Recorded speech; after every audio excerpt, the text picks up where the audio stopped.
បាទហើយក៏ជិះទៅបុករថយន្តព្រុសមួយគ្រឿងហើយជ្រុលទៅបុកនឹងម៉ូតូមួយគ្រឿងទៀតហើយរថយន្តហ្នឹងគឺស្រាប់តែឆ្លងចរន្តបាទឆេះបាទសន្ធោសន្ធៅតែម្ដងប្រិមិត្តទូទាំងជនបាទនេះគឺខាងរថយន្តបង្ការរថគីភ័យបាទគឺអន្តរាគប់បាញ់តែមើលទៅរថយន្តនេះគឺខូចខាតបាទស្ទើរតែទាំងស្រុងបាត់ទៅហើយរត់ណាម្ចាស់ឡានណា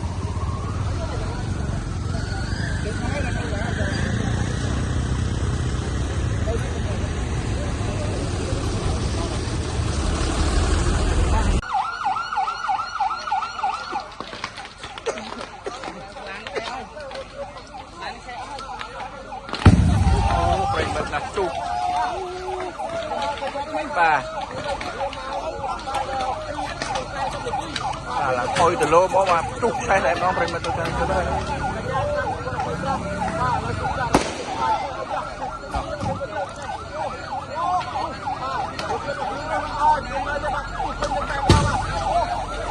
ប្រិមិត្ត